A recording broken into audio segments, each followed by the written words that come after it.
Welcome to Thursday, the 5th of October. Hello, everyone, and welcome to Frontier Opening Bell. I am Bosin Omofaye, and this is how we're getting today. So, started on the continent with the most of the stock markets moving in different directions on Wednesday. The Nigerian market was down by 0.4% as we saw some downside in MTN shares as well as Lafarge Africa and FBN Holdings. Those declines were moderated, by the way, by positive gains that we saw in Jitco, 2.2%, Zenith Bank, and one or two other names. The shares of Fidelity Bank was down on the day. If you look down the rest of the continent, the South African market was down by roughly 0.3%. Zimbabwe fell very sharply on Wednesday, and that's profit booking. Then, of course, you've got the Kenyan stock market. The Nairobi boss still holding the tail end of performance, as it were, across the continent and around the world. The Nairobi boss finished in the green. Then you've got a whole lot more in the market. The BRVM, which is the Pan-African, West African French-speaking market, finished in the red by 0.47%. The Egyptian market was positive by 0.84%. Sorry, just to correct the Nairobi stock market eked out just 0.04%, but still in the negative throws for the Nairobi boss, just at 95.43 reading. The top headlines coming through from East Africa. We'll take you through some of those headline stories, with the World Bank releasing a new report yesterday via Africa Post, saying that East African community will see a GDP growth of about 4.6% for this year. In the meantime, Kenya is finalizing the trade deal to spur a country's economic growth. President Ruto is working all the lines to ensure that the economy does not tank.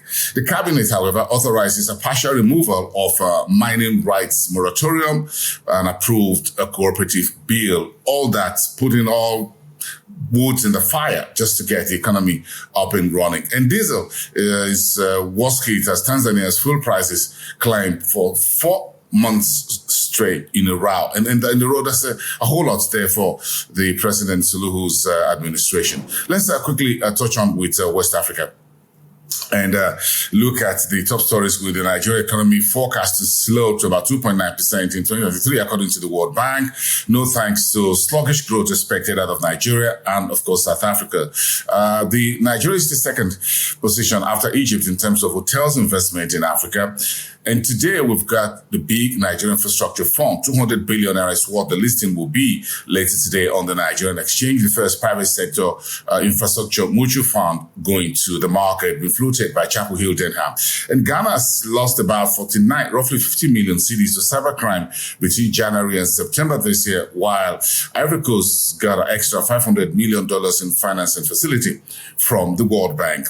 And of course, you know already that OPEC Plus Joint Ministerial Committee left oil policy unchanged, but Saudi Arabia and Russia will keep their voluntary cuts all through to the end of the current year, December 2023. Let's see what's grabbing the headlines in Southern Africa, with South Africa's economy to grow just about 0.5% in 2023. World Bank says in the latest report.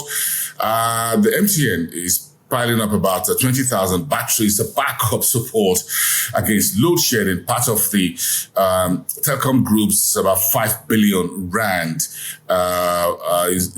funding that is being provided to stave off the problem with electricity in South Africa, Africa's most advanced economy. And mining accounts for roughly about 40 or 60% of South Africa's exports, and according to a report by PwC. And Barrick Gold has set aside $2 billion for copper super pit, and that's in Zambia. Let's finish off in North Africa, shall we, with Egypt also reporting current account deficit at $4.7 billion in the full year 2022-23 for the country, while domestic liquidity rises 14.4% between the first 8 months of the year on money supply and deposits that are coming through from Egyptians in diaspora.